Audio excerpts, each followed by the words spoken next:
You're listening to Paranormal Optimist. My name is Stephanie, and in this podcast, we dissect paranormal topics from the perspective of skeptics, believers, and everyone in between.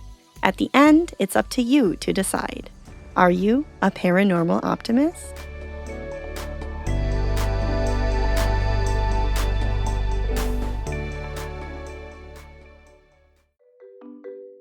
Hello and welcome to another episode of Paranormal Optimist. I am so excited to finally be bringing this particular episode to you because it has been a long time in the making. Before we dive in though, my usual reminder that you can find out basically anything you'd ever need to know about the show by taking a look at the episode description. There you'll find where to follow the show, all the places to listen, and a list of all the sources I cite in each episode. And as always, if you have an episode suggestion, a paranormal story you'd like to share, or if you'd like to participate in some way in a future episode, please send me an email, paranormaloptimist@gmail.com. I finally did get a couple of emails, so please keep them coming. I love reading them. In today's episode, we are doing a deep dive into my all-time favorite paranormal story, the one, the only, Mothman of Point Pleasant, West Virginia. I want to call this one a cryptid case, but as will become clear later on in the episode, it is really hard to contain this mothy boy to a single box when it comes to choosing a paranormal label. So what's my bias on Mothman? I intend to go deeper into this topic throughout the course of the episode, obviously, but for the sake of transparency, I will say this.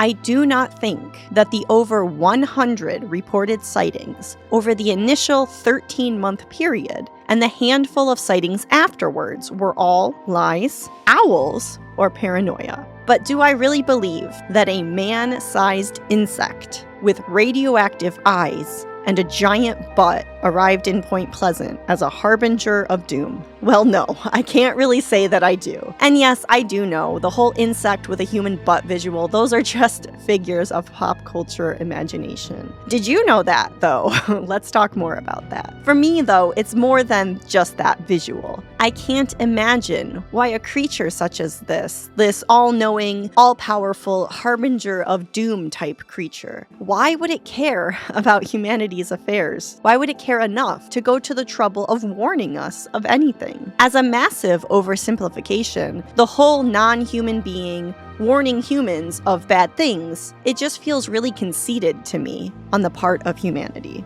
I mean, why do we think that if there were creatures like this out there, that they would care about us? To me, it just doesn't really make any sense. As far as what I do believe, when it comes to Mothman, I think I fall in this weird cryptozoological gray area. I don't think Mothman was nothing, but I also don't think I have to accept every aspect of the story to be fascinated by it. Because it is incredibly hard not to be interested in the lore of Mothman. This isn't just a cryptid story. It's UFO sightings. It's close encounters of the third kind. It's the Men in Black. It's stories of all manner of paranormal phenomenon, all colliding together in a single localized and focused area of the USA. Mothman is part of Point Pleasant.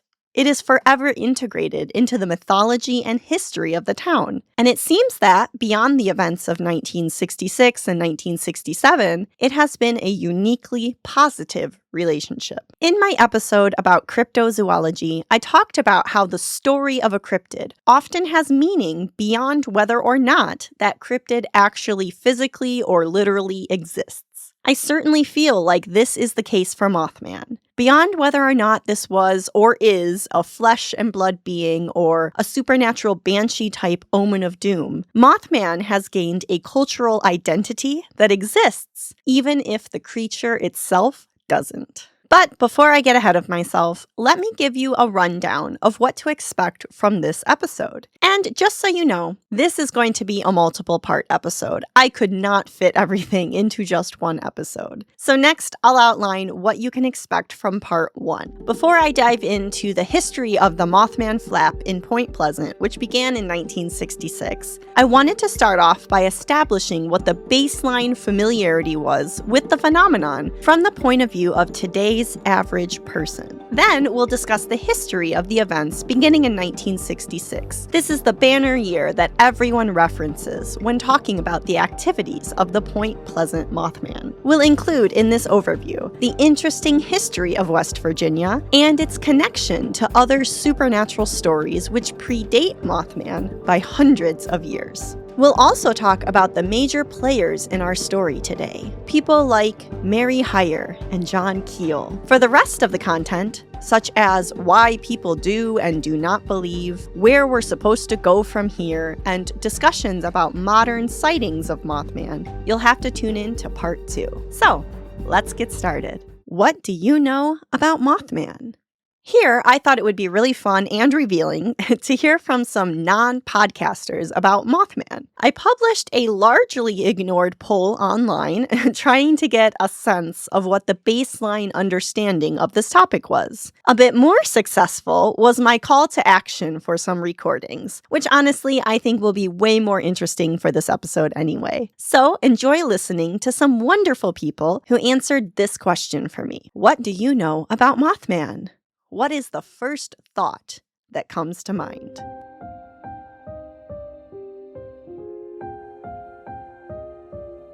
What's the first thing that comes to mind when someone brings up Mothman?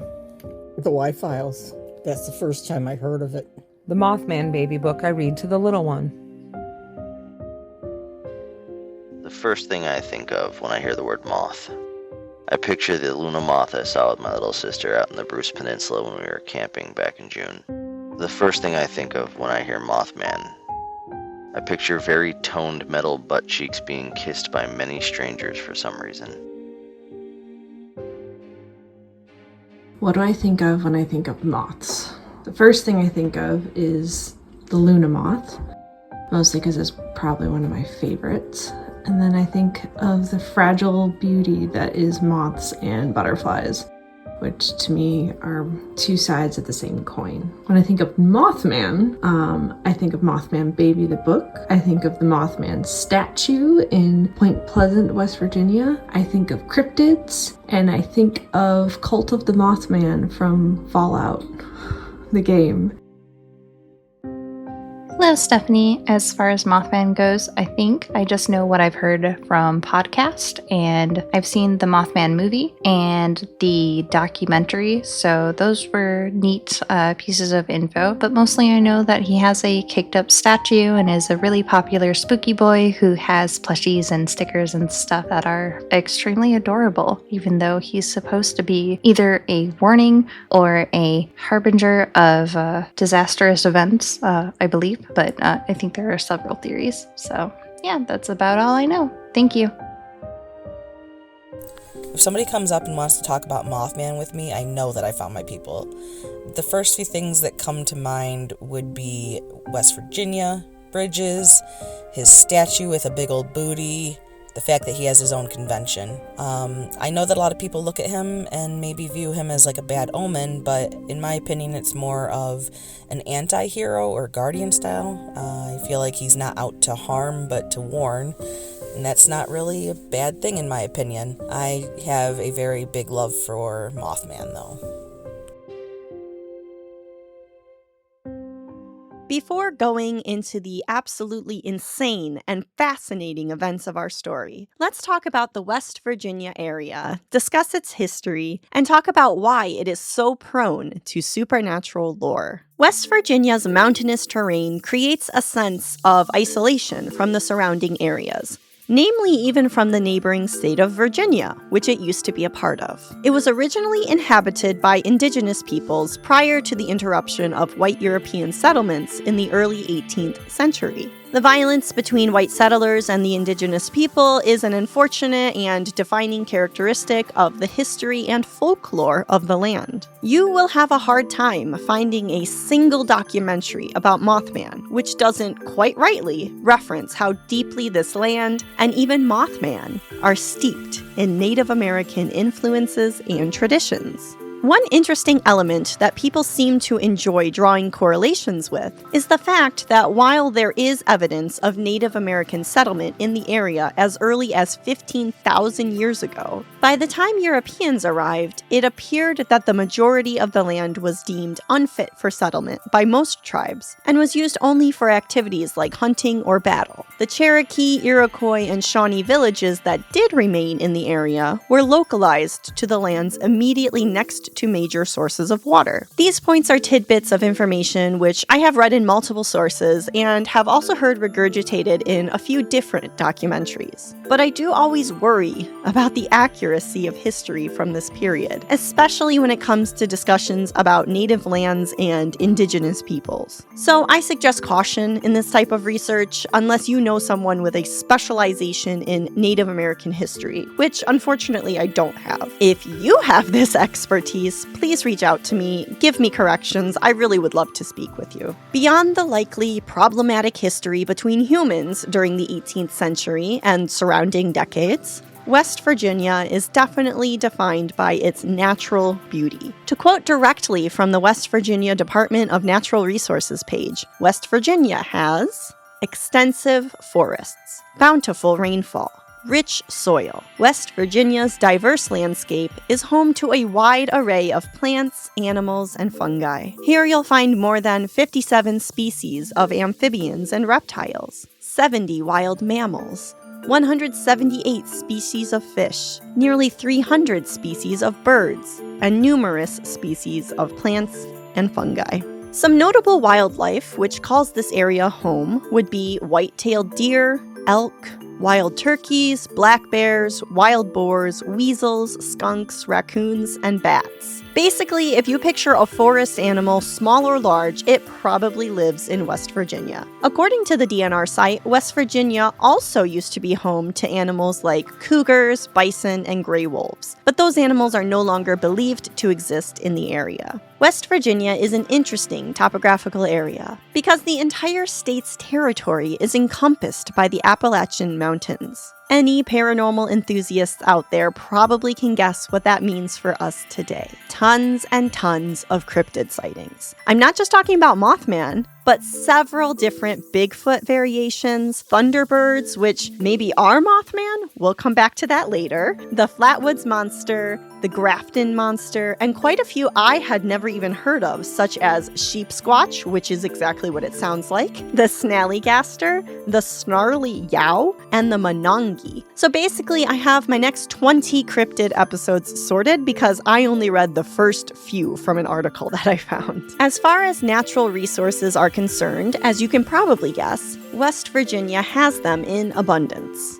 Early history in this area existed purely as the result of these resources. Historically, West Virginia had an economic significance as a profitable mining state, while today the major industries appear to have shifted to manufacturing and tourism. The shift towards manufacturing is actually a big element of the Mothman stories, as it's a major reason why the TNT area of West Virginia came into existence. During World War II, the TNT area just north of Point Pleasant was devoted to ammunition manufacturing, specifically TNT. Dozens of above-ground bunkers, frequently referred to as igloos, were constructed to store the manufactured TNT. These igloos were made of steel and concrete and were covered in dirt and vegetation to obscure them from aerial view. These bunkers, now empty, abandoned, and overgrown with plant life, are still there to this day. Just a super creepy and dangerous thing to have right outside of town. No big deal.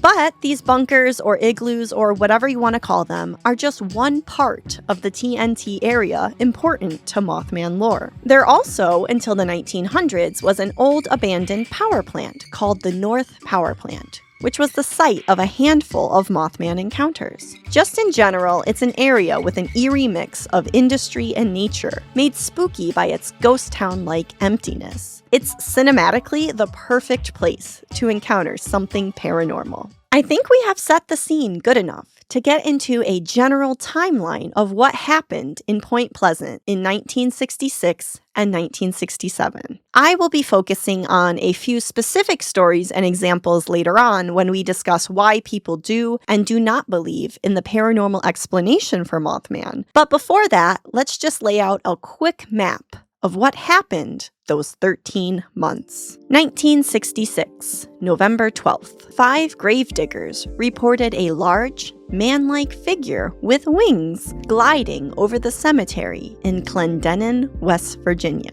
November 15th, 2 young couples encountered a 6 to 7 foot tall winged creature with glowing red eyes in the TNT area of Point Pleasant. The high-speed chase that occurred next was the first major Mothman sighting. November 16th, multiple townspeople reported similar sightings near the TNT area. A press conference was held, and people were warned of a possibly dangerous creature in the area. The general vibe of the reports seems to indicate that local police took these sightings seriously. Late November to December, a wave of UFO sightings began, including everything from strange lights in the sky, hovering crafts, and luminous spheres from all across the Ohio River Valley. This brings us to 1967, January to March.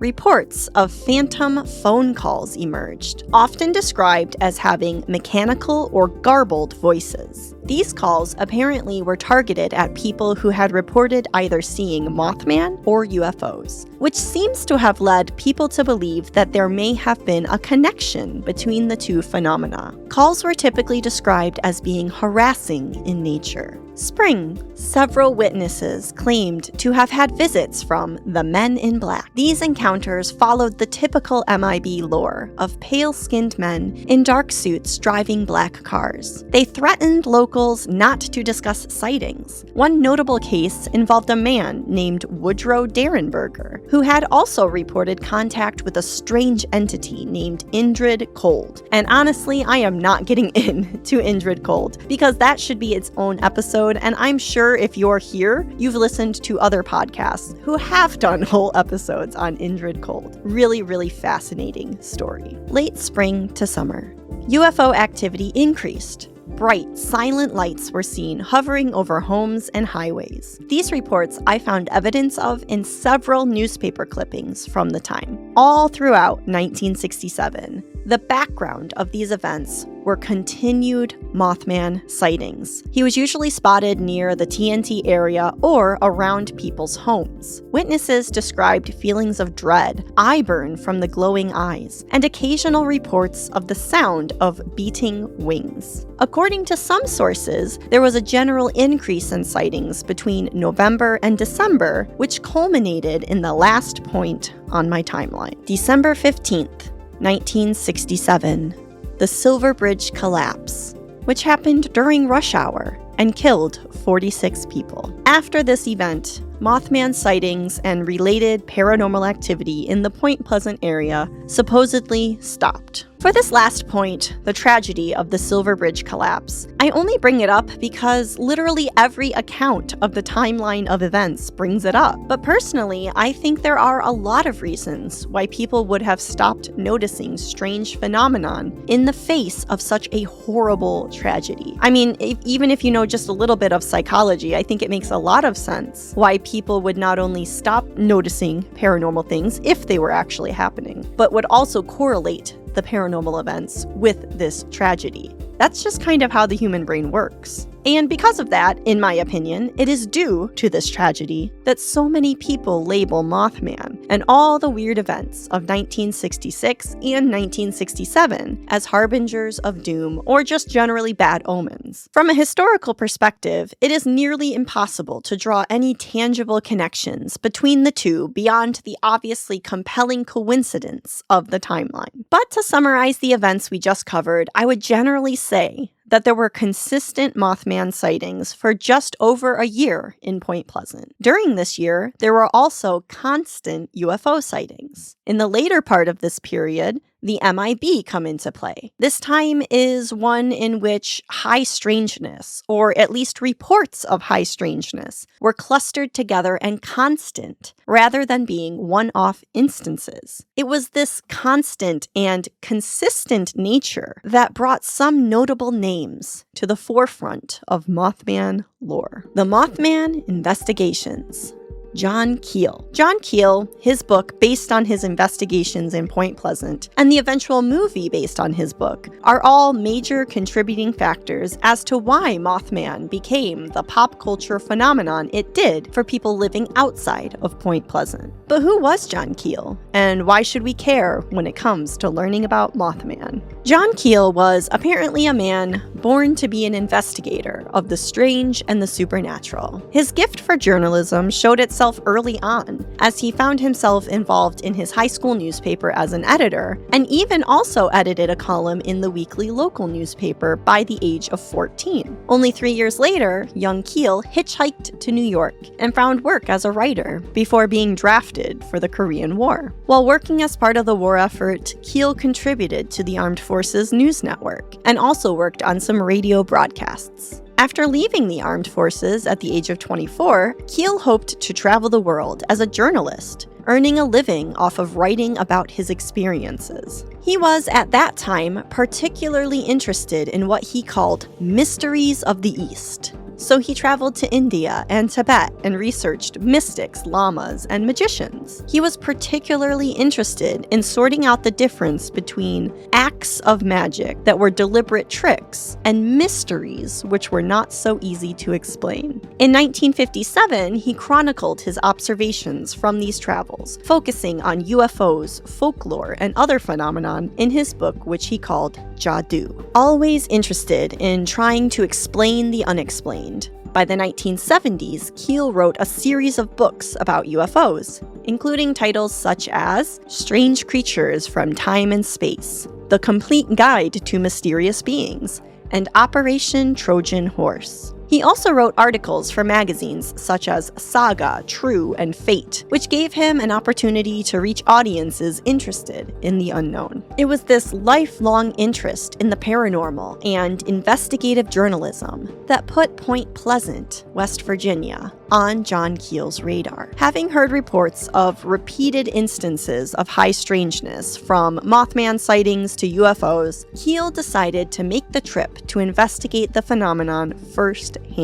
Keel investigated within Point Pleasant and the surrounding area between 1966 and 1967, having been there both before and after the tragedy of the Silver Bridge collapse. During his time in West Virginia, Keel documented the events and interviewed dozens of local witnesses. Based on his own observations and what he learned in these interviews, Keel believed that he had found patterns which suggested that these events were not random. His interpretation of these patterns led him to conclude that all the supernatural phenomena in Point Pleasant was connected and was the result of centuries-old intelligences interacting with humanity. He believed that these beings, or whatever they should be called, were possibly linked to theories that some other UFO researchers were promoting under the label ultra-terrestrials, beings not from space, but from other dimensions who can alter human perception on Earth. His ultimate argument at the end of the book, The Mothman Prophecies, seems to be that existence is stranger than science can ever accept or understand, and phenomena, even if it can't be explained, is an integral part of the human experience.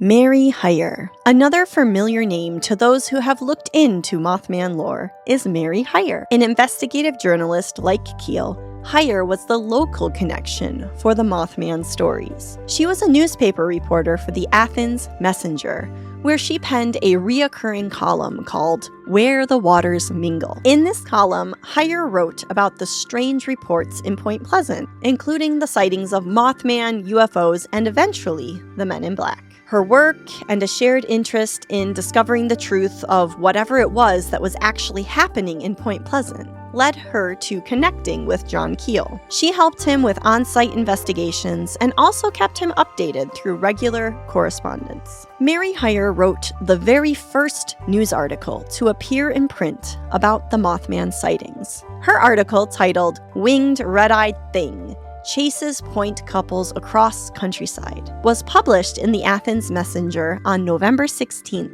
1966, only hours after the sighting was reported to the police by the witnesses. Her next article about Mothman was called "Monster Returns to Mason," and in this article she described the experiences of 6 other witnesses. After this, Hyre found herself reporting on not only Mothman, but all the strange phenomenon over the next 13 months. It was Hyre's dedication and relentless passion for her work that led many to believe that she became a target for harassment by the Men in Black, something which Keel wrote about in his book. If you view the whole collection of events that make up the Mothman phenomenon as a story, Mary Hyre is a key character that drives the plot forward. She became such an important and influential figure that some even attributed her sudden death in 1970, which by all accounts does seem to have been due to an unfortunate yet quite natural cause, to conspiracies related to the Men in Black.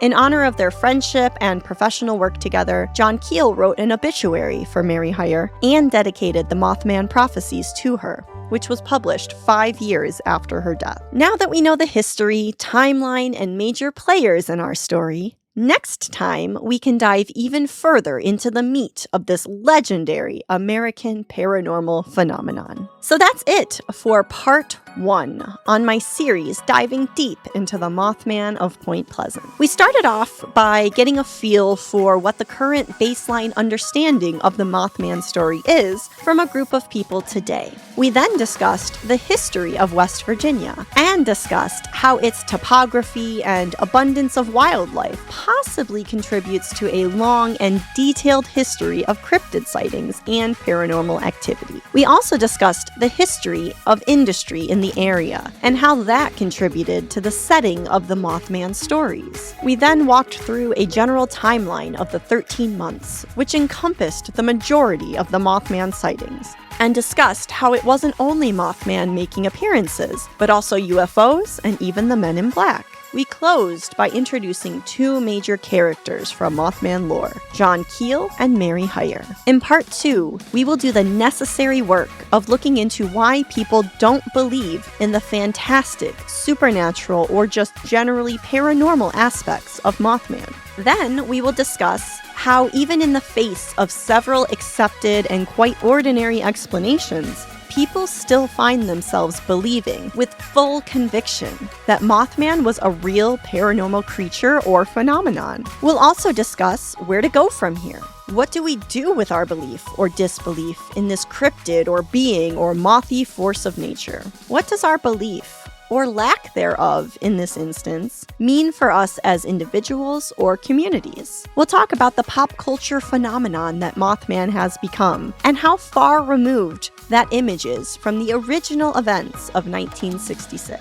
We'll talk about modern Mothman sightings, because yes, they do still happen, and how those sightings are different than the ones that put this creature on everyone's radar. If you have a story to tell, an episode idea, or you'd like to join me as a guest, send me an email at paranormaloptimist@gmail.com. And if you have a special tie to Point Pleasant or the Mothman legend, I definitely want to hear from you. Your insight could make for an amazing expert interview. You can find all the links to follow the show and today's sources right in the episode description. As always, check it out. If you're enjoying the show, the best way to support it right now is just by sharing it with a friend who loves history, science, or the paranormal as much as you do. And as you know, I don't run ads. I don't really want to ever run ads. This show is not monetized in any way. I just want to grow the community, and I want to reach as many curious and cautiously optimistic weirdos as possible. Thanks so much for listening to Paranormal Optimist. I'm Stephanie, your host, researcher, writer, and producer. The music you heard today came royalty-free from Purple Planet Music. Until next time, believe a little, doubt a lot, but never stop wondering.